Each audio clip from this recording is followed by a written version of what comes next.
Primero, insolvente o por caer en la insolvencia y de buena fe para querer pagar su deuda.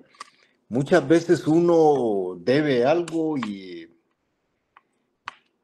sabe que ya no va a poder pagar. Uno ofrece, mire, no lo voy a poder pagar, pero le ofrezco lo que tengo.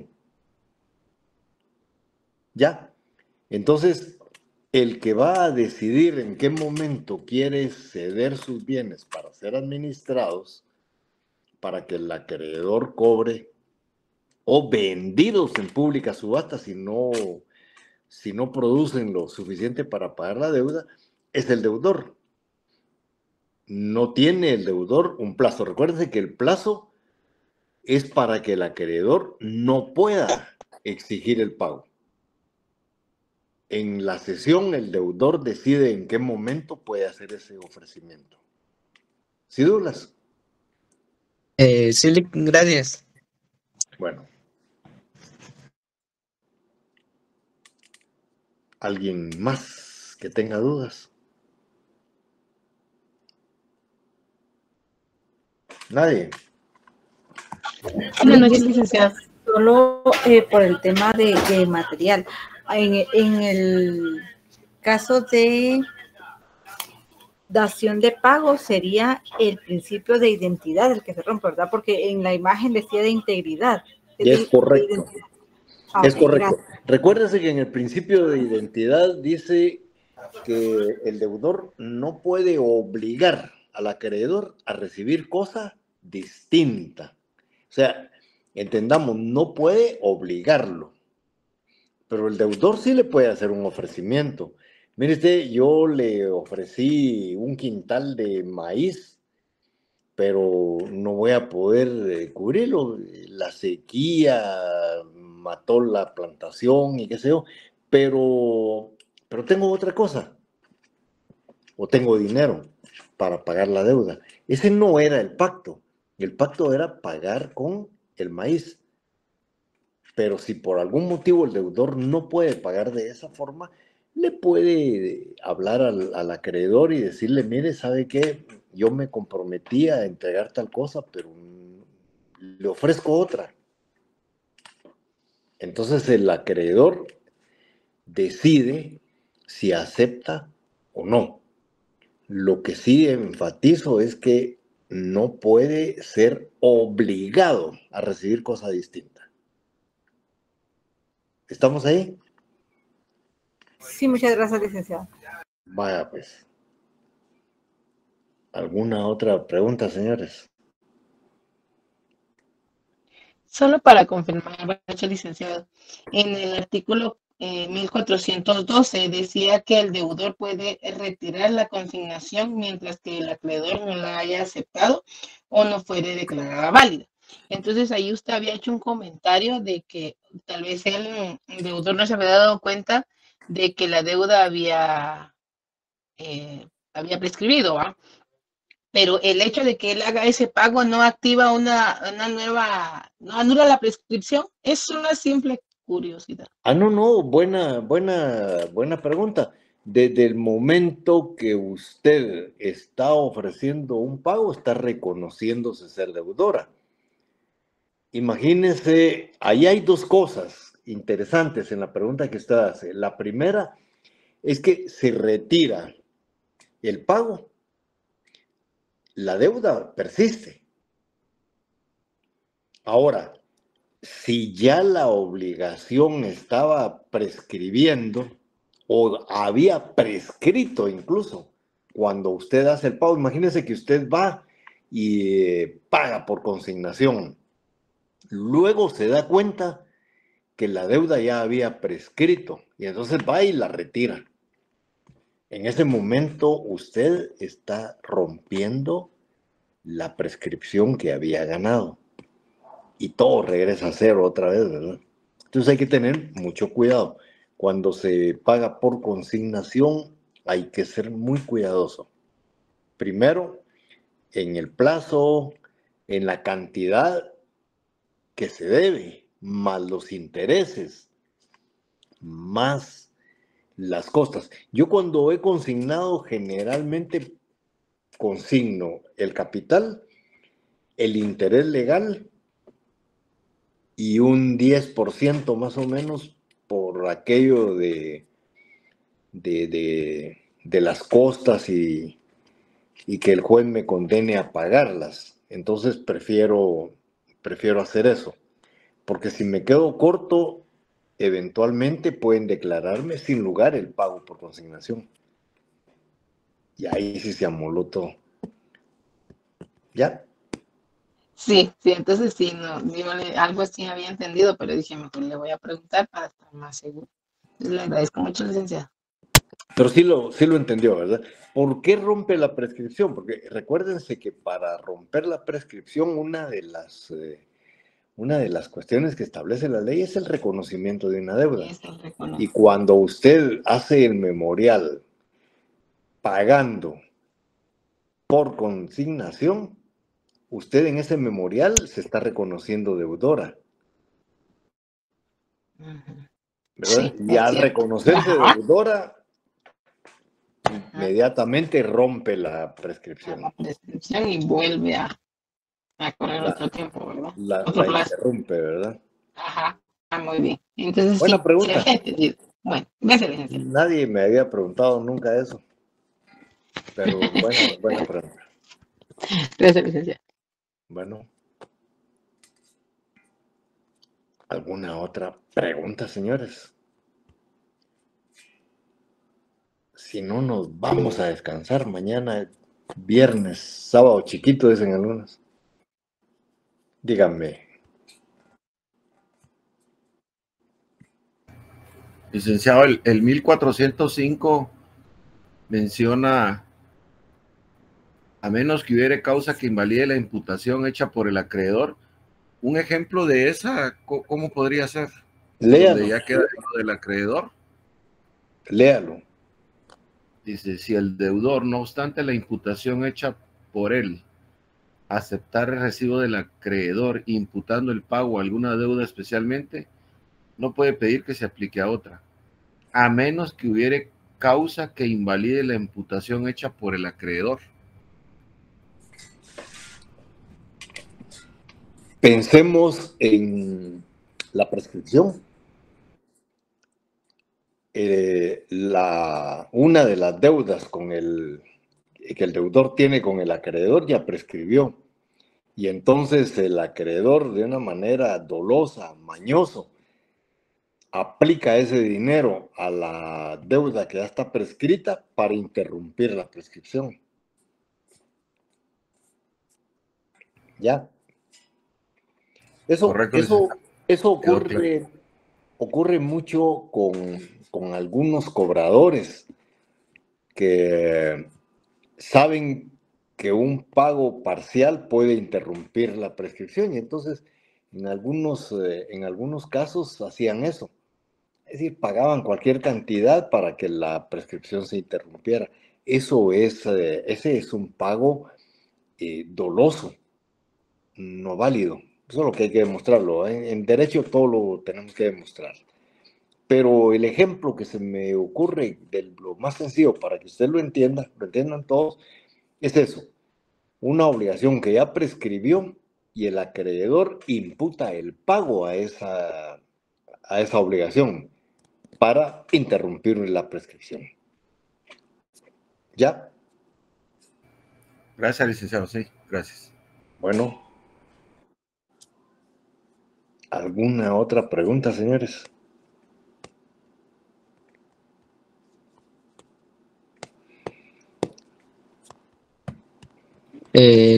Disculpe, solo tenía una pregunta en el artículo 1419. Básicamente este se refiere a, por ejemplo, en donde dice que después de celebrar la sesión judicial, se pueden celebrar convenios con el deudor. Es decir, que el deudor debe de estar de acuerdo sin un caso Lea el tuviese artículo. los acreedores, una vez aceptada la sesión judicial, pueden celebrar convenios con el deudor para la administración y venta de los bienes cedidos. En estos arreglos se procederá conforme a las disposiciones del Código Procesal Civil y Mercantil. Los acreedores no quieren seguir con un juicio.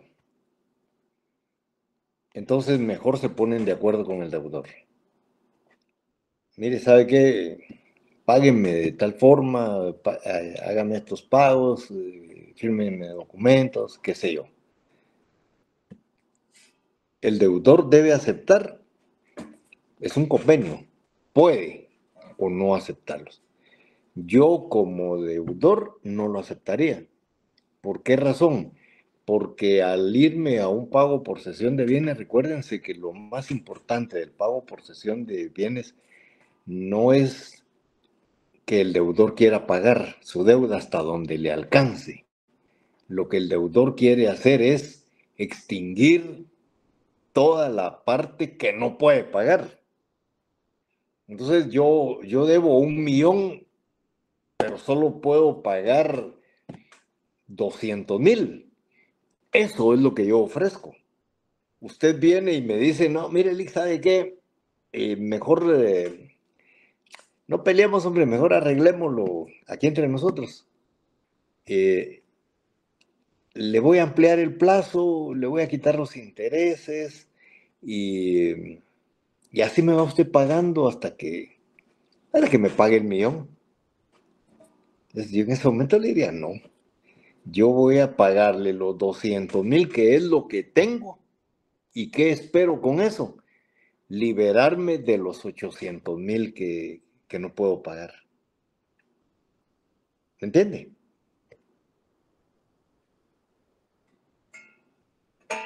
Obviamente los acreedores van a ofrecer cualquier cosa, cualquier negocio para pagar.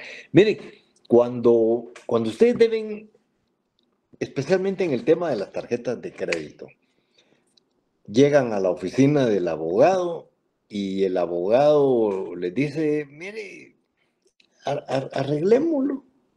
Le vamos a dar un plazo para que usted pueda pagar. Y sí, dice la gente, la gente asustada. Entonces, cuando un abogado lo llama a uno, hay que buscar otro.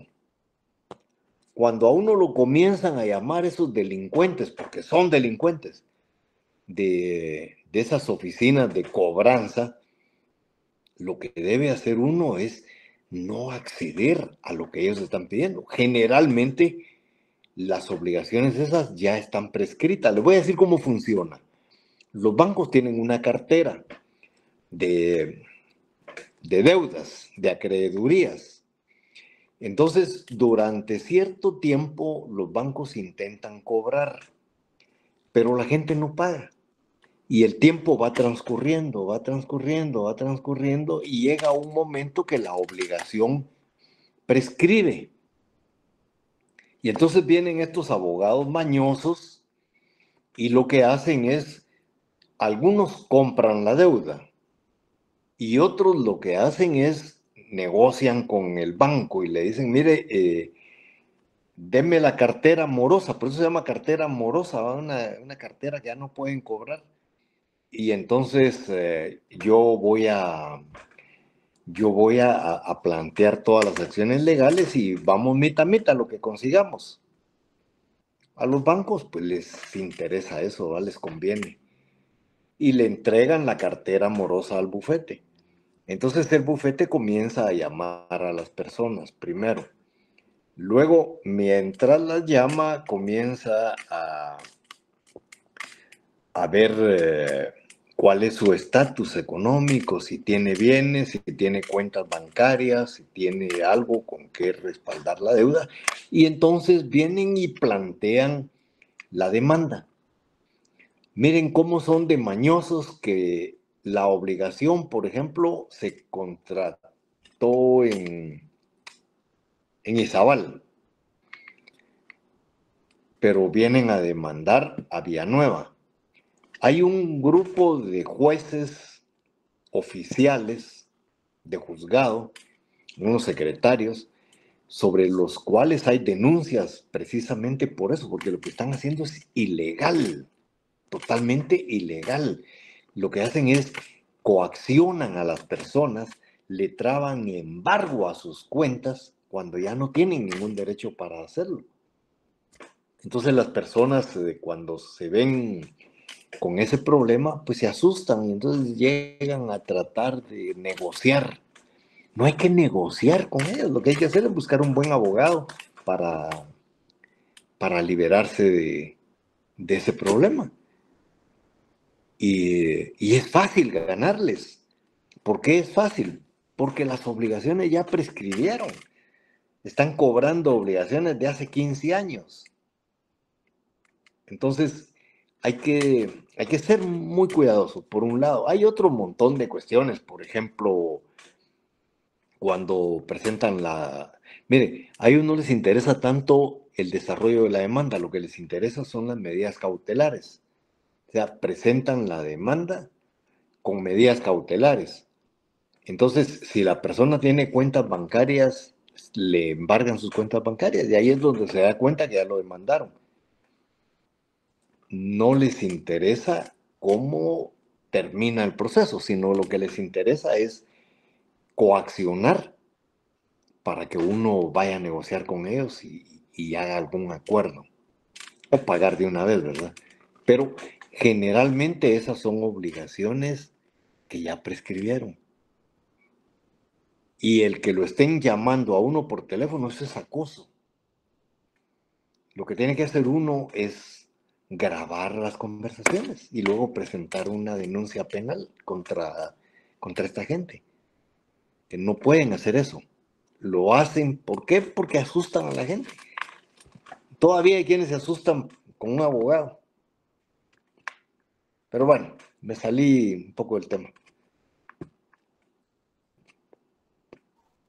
Licenciado, yo estaba viendo los videos, ¿verdad? Pero a veces me cuesta un poquito comprender, entonces yo regreso el video, ¿verdad? Tenemos Sí. esa facilidad. Entonces yo no terminé de escuchar esta segunda clase, voy por la mitad. Pero entonces básicamente lo que es la sesión era lo que usted decía del ejemplo de que de lo perdido, lo encontrado, ¿verdad? O sea, eso es como que básicamente lo de este tema de la sesión, ¿verdad? Lo que usted recalcaba ahorita, ¿verdad? Yo Ya lo lo voy a que, yo terminar lo de que oír. hablaba era de lo que dicen ahí en mi pueblo, de macho perdido, aunque sea la gamarra. Si hay alguien que me debe 1,000 quetzales y en un momento determinado llega y me dice, mire, Lick, no puedo pagarle, lo único que tengo son 600 quetzales. Se los recibo. Prefiero recuperar 600 y no perder los 1,000, ¿verdad? Pero usted de los 400 ya no va a ver nada. Ahí ya no lo voy a Algo poder así entiendo, recuperar. así te entiendo. O sea, esto es lo que tengo y esto lo Eso quiere. No me lo ya deje, no lo voy a ¿verdad? recuperar. Y esa es la Eso ventaja que está muy tiene bien. la cesión para los deudores. Porque el deudor de buena fe que se encuentra en un estado de insolvencia o por caer en un estado de insolvencia y que tiene una deuda y quiere salir de ella, ofrece en principio la administración de sus bienes para que el acreedor o los acreedores se hagan pago. Si en un momento determinado no alcanza, no produce lo necesario, entonces los bienes que entregó se pueden vender en pública subasta y los acreedores van a cobrar hasta donde se logró, pero el resto de la deuda se extingue. Sobre esa ya no van a poder cobrar nada. Pero eso es mejor a perderlo todo. Eso es mejor a... Pero les voy a contar el último caso de cesión que yo vi. Unos amigos se metieron a comprar ganado lechero, hicieron números y todo salía bien, tanto de esto, y todo lo que iban a producir, ya hasta habían ido a las concesionarias a ver el carro que iban a comprar, ¿verdad? Y luego las cosas no funcionaron como en el papel parecía. Y llegó un momento en que ya no podían pagar la deuda porque habían comprado el ganado con crédito. Entonces, cuando llegaron conmigo, ¿qué hacemos? Les digo yo, pues una cesión de bienes al banco. Y le ofrecimos al banco y no quiso, obviamente, quería su dinero. Entonces nos fuimos a juicio, ¿eh? Y ya en juicio, pues lo que hicimos fue consignar el ganado Y nos fuimos a pelearlo, ¿no? Al final ganamos el juicio. Y el ganado, pues, lo fueron a traer un día, ¿no? Pero pudieron no haberlo ido a traer y entonces hubieran perdido lo que les estábamos ofreciendo, más la deuda, ¿no? En este caso, pues, recuperaron algo, por lo menos el ganado, que sí valía, pues, el ganado realmente casi cubría el valor de la deuda. Pero les digo, por eso es que generalmente el pago por cesión de bienes se judicializa, porque los acreedores no quieren aceptarlo. ¿Por qué no quieren aceptarlo? Porque saben que van a perder la parte que no se les está pagando. Dígame. Licenciado, y siguiendo siempre sobre la línea de los bienes estos, en el caso de que una persona venga y no tenga solvencia para poder pagar esas obligaciones con sus acreedores, lo único que queda es declararse en quiebra al final Sí, sí. y hacer el proceso. Y ese procedimiento se realiza de igual manera con un juez de instancia. Es voluntario, Sí. tiene que ser un juez de instancia y uno llega y dice, mire, señor juez, me quedé en una insolvencia total, me quiero declarar en quiebra. ¿Cuál es el efecto de que uno se declare en quiebra? No, nadie lo puede demandar a uno.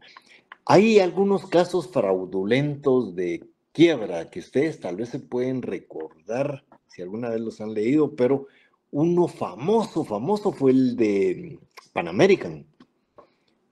Ajá. Pan American era la empresa más grande de los Estados Unidos. Era con lo que Estados Unidos lucía ante el mundo su poderío económico. Pero llegó un momento en el que tenían tantas deudas, tantos pasivos laborales especialmente y todo, que se declararon en quiebra para no pagar las deudas, ¿no? Sí, yo por el tema de que a veces ocurre esto, de que la persona obviamente a veces recurre al hecho de usar tarjetas de crédito, pero en el proceso se queda sin trabajo o lo despiden o, ¿cómo se llama? Dependiendo de sus obligaciones también familiares, tal vez algún familiar enfermó y eso hace de que él tenga que recurrir a tener el uso de las tarjetas, pero al final se queda sin solvencia económica. ¿Qué es lo que ocurre generalmente, verdad? Entonces, exacto. Lo que uno debiera de hacer, pero no lo hace, es declararse en quiebra. No tengo. ¿Se recuerdan que alguien me preguntaba si debe y no tiene con qué pagar? Les decía yo que aquí mi profesor decía, el que debe y no tiene con qué pagar es como que no debiera nada. Que no pueden exigir a uno nada. El problema es que mientras tanto lo van a estar jodiendo, pues lo van a estar llamando, ¿verdad? Entonces, exacto, y eso es obviamente como es acoso y es molesto al final, y obviamente crea mucha fricción o mucha tensión, incluso familiar, por lo mismo, ¿verdad? claro, que te estén llamando a cada rato. entonces ahí lo aconsejable si uno está en esa situación. Mire, yo he sabido de personas que se han matado, han llegado a ese extremo por la presión que le meten los cobradores. Exacto. Y no, a veces por falta de honestidad, porque debían de hablar con la gente y decirle, mire usted, tengo tal problema, buscar un abogado, un buen abogado, le diría, mire usted, declárese en quiebra. Ok. Va, y luego de declararse en quiebra, le notifica a todos los acreedores. Miren, señores, estoy en quiebra, no les puedo pagar. Y ahí se acabó. Pero hay gente que no puede deber y siente que el mundo se le vino encima. Exacto. Y es que de alguna manera el mundo a uno se le viene encima, pues. Exactamente. Más que todo es por el tema moral, un poco el tema de responsabilidad social también. Sí. Hay un montón de factores, ¿verdad? Pero sí, tampoco hay que llegar a ese uno extremo. tiene que entender que si no puede, no puede. Punto. Exactamente. ¿Por qué le va a dar vergüenza a uno reconocer que no puede? Exacto. Gracias, licenciado. Muy amable. Bueno, pues espero que no se tenga que declarar en quiebra. Eso espero. Licenciado, licenciado, buenas noches. Buenas noches. Me causó curiosidad como escuchando lo que están platicando. ¿Qué acciones puede tomar el banco si uno se declara en quiebra? Porque como si uno no puede, no puede. Buscar que tenga bienes. Buscar que no sea una quiebra fraudulenta. Pero fuera de eso, nada. Porque si uno no tiene ingresos de nada, ¿qué puede hacer así? Eso es lo que tiene que hacer cuando uno llega ante el juez. Mire, señor juez, tengo una deuda con tal y tal y tales acreedores y todo eso, pero no tengo trabajo, no tengo bienes. El acoso que estoy sufriendo por parte de esta gente es, me está enfermando a mi familia. En este momento no puedo ni siquiera sostener a mi familia. Estoy viviendo casi que de la caridad pública. Y quiero declararme en quiebra. Entonces el juez, después de analizar el caso y todo eso, lo declara en quiebra. Ya con eso, usted le notifica a los acreedores, miren, estoy en quiebra, dejen de joderme, ¿verdad? Gracias. Dígame. Geek, pero desde el otro lado, pongámosle a alguien que tiene su negocio que le ha costado y se ha esforzado y en él tiene la postura del acreedor. ¿Qué podemos hacer? Queda desamparado. O sea, no hacer? es que quede desamparado, sino que la ley es, no sé, con lo que está expresado, como que es más viable la postura desde el lado del deudor. No, es que no se trata de que esté del lado del deudor, se trata de una realidad. Yo le debo a usted y no tengo nada. No tengo sueldo, no tengo bienes, no tengo nada para pagarle. Ajá. Sí. ¿Qué gana usted con estarme jodiendo para que le pague si no le puedo pagar? Correcto. Me va a colgar de los pies y me va a poner qué sé yo, colgando de una ventana. Me va a golpear, me va a quebrar las extremidades para que le pague. ¿Y de dónde le voy a pagar? No tengo. Entonces, recuérdese que el ser empresario lleva riesgos y uno de los riesgos es que los deudores no paguen. Y eventualmente uno pase también a esa posición. Los bancos, mire, los bancos tienen, para comenzar, usan dinero que no es de ellos. Correcto. Todos los préstamos que hacen es con dinero de los cuentavientes. Segundo, tienen reaseguros. O sea, ellos nunca pierden. ¿Por qué no usan los seguros? Mire, por ejemplo, lo que le estaba comentando de las carteras morosas.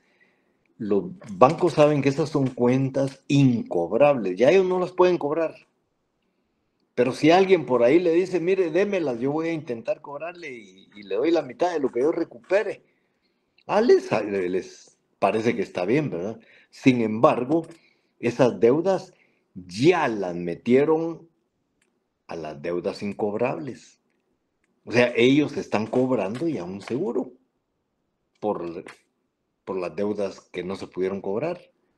Y están, aparte de cobrando un seguro, por eso ahí viene parte del dolo y parte de lo mañoso, ¿eh? Porque les están pagando un seguro por las deudas incobrables y además están recibiendo un dinero por las demandas que planteen estos abogados delincuentes. Enterado, licenciado. Sí, yo lo mismo que usted nos ha expresado ahorita desde la vía del derecho. En el caso particular, el mío, igual un catedrático, pero de ingeniería económica, nos dijo, sí, cuando ustedes se topen en una situación de deuda en un banco o en una tarjeta o algo, que tienen que hacer es, si quieren pagar, ir a negociar, porque exactamente nos dijo que compran las carteras morosas y las compran Me dijo hasta el monto, me dijo, andan entre el 40 y 50% del valor real de la cartera morosa. Entonces me dijo, si usted tiene un problema, porque si yo tuve un problema con una tarjeta, y me dijo, vaya a negociar, usted quiere pagar, porque también los bancos lo colocan a uno en una cartera donde le bloquean el acceso al crédito. Eso aunque pague. Ajá. Una vez usted entra a la lista negra, de ahí no sale. Correcto, pero sí me sacaron. Y cada vez que usted quiere realizar alguna transacción con otro banco, lo primero que hacen es ver ese listado. Correcto. Y ya no le prestan nada. ¿O? Si usted quería que le prestaran, no le prestan. Así es, pero total es que, para hacerla corta, sí fui a hablar, o sea, habría sabido lo de derecho, no me presento, pero llegué, negocié y me dijo el catedrático, mire, dígale, lo más que usted le va 50% de la deuda original y ahí póngase, me dijo, no se baje de ahí. Y efectivamente sí lo hice, no llegué al 50, pero el 40% de la deuda original me bajaron en el proceso. Mire, yo he negociado en múltiples ocasiones con mucho menos de eso. Es decir, lo que he negociado es la deuda o una parte de la deuda y 0 intereses. Mire, lo que tenemos es tanto, lo quiere o demande. Al final de cuentas, cuando uno llega ante el juez de entrada va a bajar la cantidad de lo que se está planteando. 1, 2, probablemente la obligación ya prescribió. 3, cuando los bancos trasladan las cuentas a estos bufetes de abogados delincuentes, si la han comprado, tiene que existir la documentación en cuanto la compraron. Porque más adelante vemos que uno está obligado, ya cuando entremos a contratos lo vamos a ver, uno está obligado a pagar lo que la persona pagó. Eso cuando hay cesión de bienes. Que vamos a ver más adelante de otra forma. Ahí vamos a hablar no tanto de cesión, sino que aquí vamos a hablar de transmisión de bienes o cesión de derechos, pero eso lo vamos a ver más adelante. Entonces ahí, si usted demuestra que la deuda fue comprada por la mitad de lo que se debía, eso es lo que tiene que pagar. Gracias, licenciado. Bueno. ¿Alguna otra pregunta, señores? Aunque todos están endeudados, ¿verdad? Eso sí les llamó la atención. Es el factor común, hombre. Solo así sobrevivimos. Es que se paga una tarjeta con la otra. Mire, es el peor negocio. Las tarjetas son préstamos de inmediato que lo ayudan a uno a salir de apuros, pero hay que pagarlas.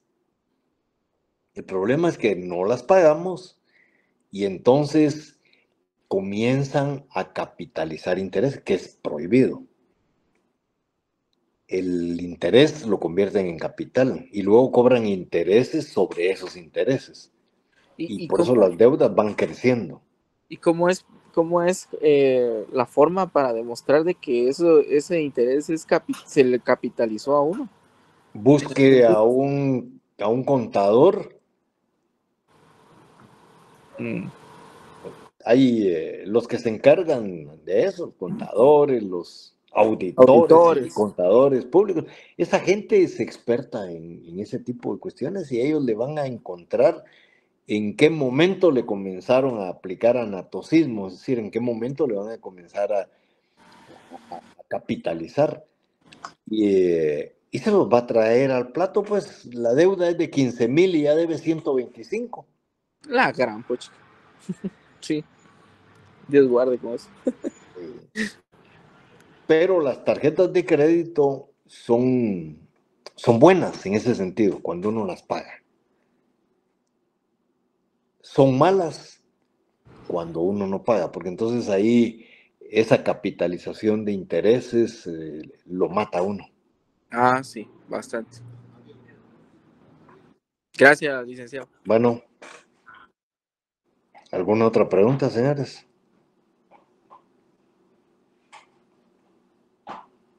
Bueno, Por mi parte ya no, mientras son mis alumnos, no puedo llevar casos de ustedes. Ok. Pero Bueno. cuando ya no sean mis alumnos, entonces me buscan. Con Ahí nos todo vemos en gusto el los voy a bufete. asesorar. Bueno, pues entonces, Lick, perdone una pregunta ahorita que dijo mientras no sean mis alumnos. Perdone, Nancy Ramírez les saluda. Fíjese que yo tengo un mi amigo que cabal, de hecho, hoy me estaba hablando y yo le digo, mira, busca un buen abogado porque te están aumentando demasiado la deuda y cabal es sobre una tarjeta. Y yo le digo, mejor en lugar de pagarle al banco eso, pagarle a un abogado que te asesore y que te acompañe al banco. mire, hay en las redes sociales he visto yo a un abogado que anda aconsejándole a la gente no pagar las deudas y dice por qué. Entonces no me acuerdo ahorita el nombre, pero el tipo tiene razón en lo que está diciendo y ofrece sus servicios precisamente para ese tema, ¿verdad? Sí, es que él debía 8,000 y dice que ahorita que le dicen que 60,000 a la madre. Es que los peores usureros que hay en Guatemala, casi en todo el mundo, son los banqueros. No vayan a creer que son los colombianos que quiebran y matan ahí en los préstamos que hacen en los mercados y a todas estas empresas. Esos desde luego son usureros, pero estos son usureros de cuello blanco. Y las tarjetas de crédito le ofrecen a ustedes un 2% anual, que no es nada. Pero cuando ustedes dejan de pagar y al año miran, están debiendo un 40%. Igual que un usurero. Exacto. Bueno, se lo digo yo que trabajé en el Licenciado. sistema bancario durante más de 20 años. Ufale. Entonces, yo no fui abogado de los delincuentes estos de la calle, los lumpos. Yo fui abogado de los delincuentes de cuello blanco, que eso es otra historia, ¿verdad? Un día se las cuento. Ahí vamos Bueno, a tomar Licenciado, entonces, pasen buena noche, nos vemos el próximo día de clases. Noche, Lick, gracias. Buenas noches, Lick. Buenas noches, gracias. Gracias. No, Feliz noche,